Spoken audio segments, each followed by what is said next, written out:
air ini agar senantiasa memancarkan kasih dan kebaikan untuk kebaikan hidup kita juga. Kita teguhkan setiap harapan kita dalam Ekaristi ini. Kita awali dengan melanjutkan lagi. Umat beriman, siapkanlah hati kita, tinggalkan risa gundah gulana. Nyanyikan lagu syukur, madakan lagu pujian, menghadap Allah Bapa Tuhan kita. Mari nyanyilah bagi Tuhan, tiuplah seruling nan merdu, mari bergembira. Dengan tari yang riang, palu gendang bertalu, memuliakan Tuhan Allah Maha Kuasa. Satukan hati, menghadap Allah Pengasih, agungkan cinta kasih setianya. Seluruh hidup kita, serta segala usaha, bukti cinta kasihnya pada kita. Mari nyanyilah bagi Tuhan, tiuplah seruling dan merdu, mari bergembira. Dengan tari yang riang, palu gendang bertalu, memuliakan Tuhan Allah Maha Kuasa. Dialah Allah Bapa yang mengatur hidup kita, Ia Allah pencipta semesta.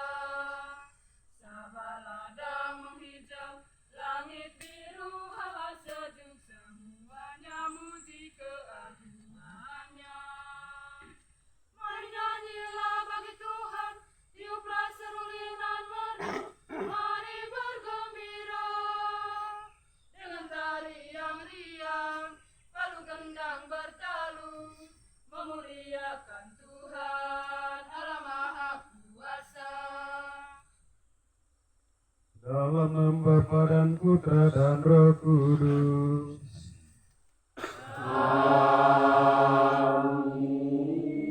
Rahmat Tuhan kita Yesus Kristus, cinta kasih Allah, dan persekutuan Roh Kudus beserta kita.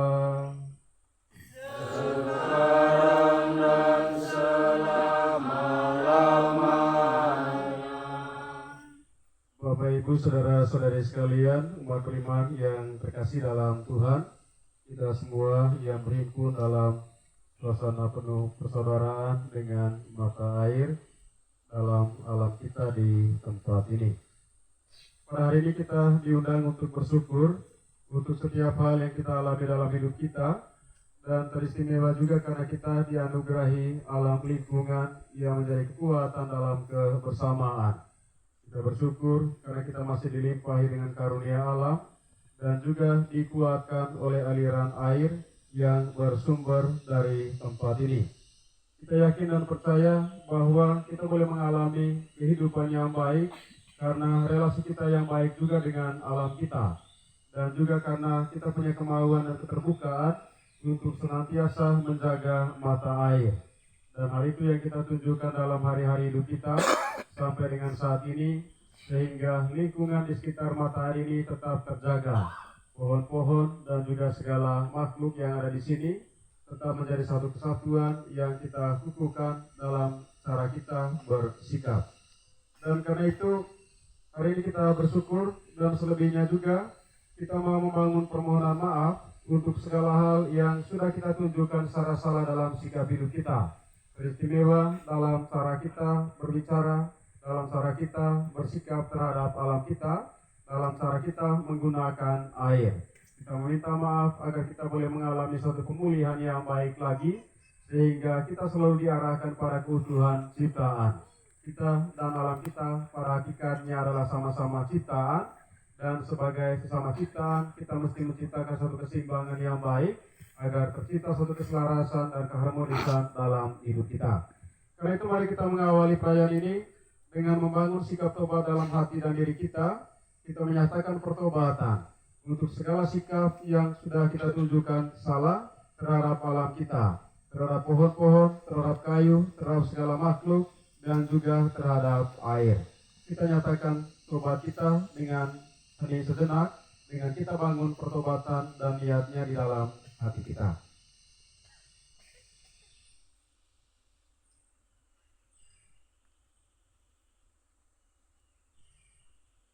Agar perayaan kita berkenan di hadapan Tuhan menjadi kekuatan yang mendatangkan keselamatan. Mari kita mengakui bahwa kita adalah pribadi yang berdosa. Dengan berdoa, saya mengaku kepada Allah yang Maha Kuasa dan kepada saudara sekalian bahwa saya telah berdosa dengan pikiran dan perkataan, dengan perbuatan dan kelalaian. Saya berdosa, saya sungguh berdosa. Oleh sebab itu saya mohon kepada Santa Perawan Maria, kepada para malaikat dan orang kudus, dan kepada saudara sekalian, supaya mendoakan saya kepada Allah Tuhan kita. Allah yang Maha Kuasa dan Maha Rahim mengasihani kita, mengampuni dosa kita dan kelak mengantar kita ke hidup yang kekal.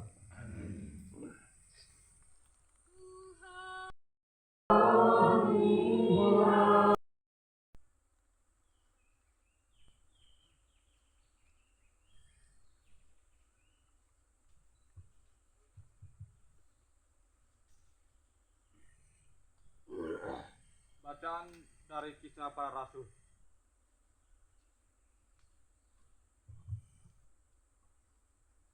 Kira-kira pada waktu itu Raja Herodes mulai bertindak dengan keras terhadap beberapa orang dari jemaat. Ia menyuruh membunuh Yakobus, saudara Yohanes, dengan pedang. Ketika ia melihat bahwa hal itu menyenangkan hati orang Yahudi, ia melanjutkan perbuatan itu dan menyuruh menahan Petrus. Waktu itu hari raya roti tidak beragi. Setelah Petrus ditangkap, Herodes menyuruh memenjarakannya di bawah penjagaan 4 regu, masing-masing terdiri dari 4 prajurit. Maksudnya ialah supaya sehabis Paskah ia menghadapkannya ke depan orang banyak. Demikianlah Petrus ditahan di dalam penjara. Tetapi jemaat dengan tekun mendoakannya kepada Allah. Pada malam sebelum Herodes hendak menghadapkannya kepada orang banyak, Petrus tidur di antara 2 orang prajurit, terbelenggu dengan 2 rantai. Selain itu, prajurit-prajurit pengawal sedang berkawal di muka pintu. Tiba-tiba berdirilah seorang malaikat Tuhan dekat Petrus dan cahaya bersinar dalam ruang itu. Malaikat itu menepuk Petrus untuk membangunkannya, katanya, "Bangunlah segera." Maka gugurlah rantai itu dari tangan Petrus. Lalu kata malaikat itu kepadanya, "Ikatlah pinggangmu dan kenakanlah sepatu." Ia pun berbuat demikian. Lalu malaikat itu berkata kepadanya, "Kenakanlah jubahmu dan ikutlah aku." Lalu ia mengikuti malaikat itu keluar, dan ia tidak tahu bahwa apa yang dilakukan malaikat itu sungguh-sungguh terjadi. Sangkanya ia melihat suatu penglihatan. Setelah mereka melalui 4 kapal pertama dan 4 kapal kedua, sampailah mereka ke pintu gerbang besi yang menuju ke kota. Pintu itu terbuka dengan sendirinya bagi mereka. Sesudah tiba di luar, mereka berjalan sampai ke ujung jalan, dan tiba-tiba malaikat itu meninggalkan dia. Dan setelah sadar akan dirinya, Petrus berkata, "Sekarang tahulah aku benar-benar bahwa Tuhan telah menyuruh malaikatnya dan menyelamatkan aku dari tangan Herodes dan dari segala sesuatu yang diharapkan orang Yahudi." Demikianlah sabda Tuhan. Menurut Matius.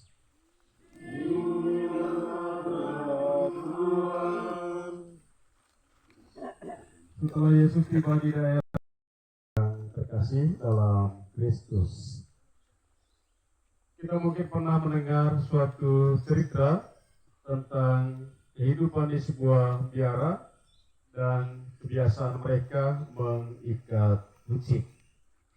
Dikisahkan bagaimana ketika dalam biara ini mereka memiliki kebiasaan untuk berdoa, tetapi kucing piaraan mereka berkeliaran dan kemudian mengganggu konsentrasi doa mereka. Dan kemudian setelah mereka mengalami dan merasakan bahwa kehadiran kucing itu sangat mengganggu, di kepala biara kemudian memutuskan untuk mengikat kucing itu ketika mereka sedang berdoa. Dan kemudian kebiasaan ini mereka hidupkan dari waktu ke waktu, dari hari ke hari, dari minggu ke minggu, dari tahun ke tahun, dan kemudian diwariskan dari generasi ke generasi. Penyebab awalnya karena mereka merasa terganggu, dan karena itu mereka mau memusatkan konsentrasi mereka dalam doa dengan mengikat kucing.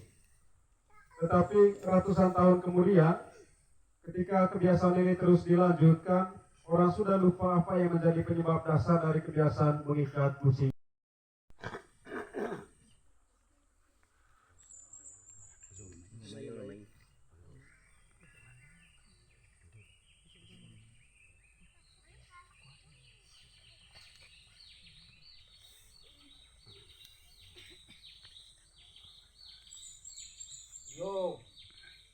Yo, maromo. Adalah miulung le kay ngelaw, none profile kapati. Kali ya, londo. Kita maromo.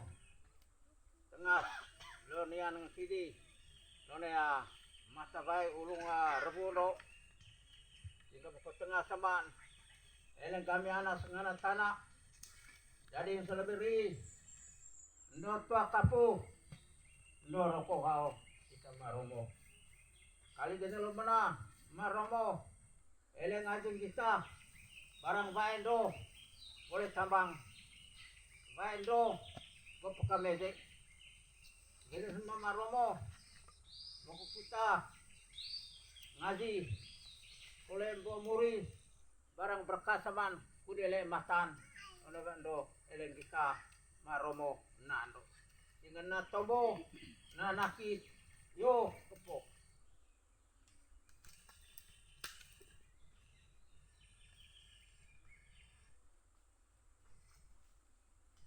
Yo, bawa ke pasu dalam iste, meliki bersama lain kole, untuk seperti dia kesana kita pinggari, bisa kerja kole, seperti juga, atau mengerjakan dari persatu untuk iste, kole hanya cara mencoba rebus sama lain kole, untuk sangat besar, sangat kecil, Korea pasti sangat kita, sehingga kole, terus sangat kecil besar itu, maka cara kita sebagai korban drone Yesus, mengenai roti atau hanya anggur. Sangat ragu, tapi berisiko masih ada kesalahan. Mari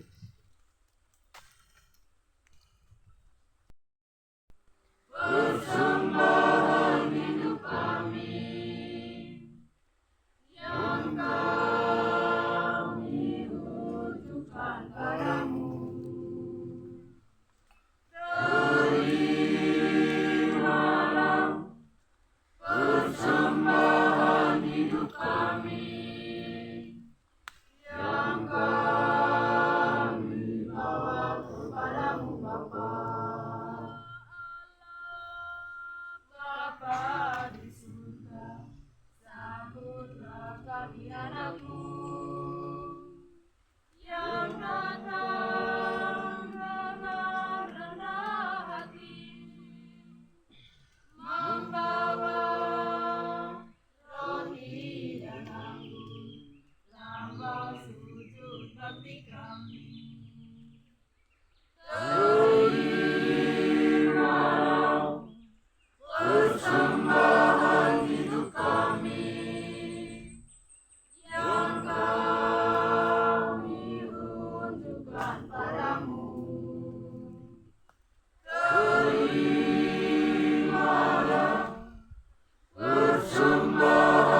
saudara-saudari sekalian, supaya persembahanku dan persembahanmu berkenan pada Allah Bapa yang Maha Kuasa.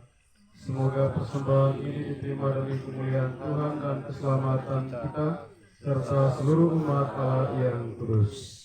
Allah yang Maha Kuasa dan kekal, pandanglah persembahan ini, tanda keterbukaan hati dan diri kami, dan semoga dengan ini kami semakin dibaharui untuk mencintai Allah-Mu dengan bijak, sehingga kami boleh mengalami keharmonisan dalam hidup kami, dan teristimewa agar kami mampu dengan bijak memperlakukan mata air ini, sehingga selalu memancarkan kesejukan dan alirannya memuaskan dahaga hidup kami, demi Kristus Tuhan dan pengantara kami.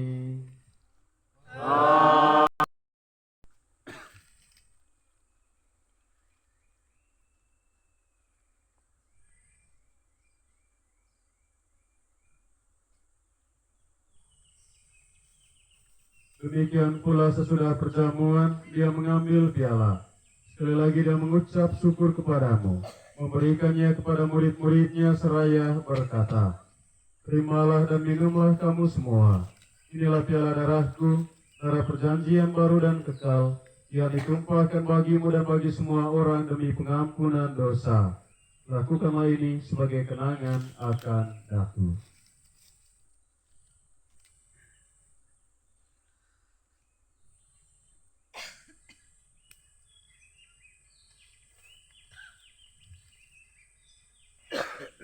Marilah mewartakan misteri iman kita. Setiap kali kami makan roti ini dan minum dari Allah ini, wafat-Mu Tuhan kami wartakan. Maha Kuasa, dalam persekutuan dengan Roh Kudus, segala hormat dan kemuliaan sepanjang segala masa. Amin.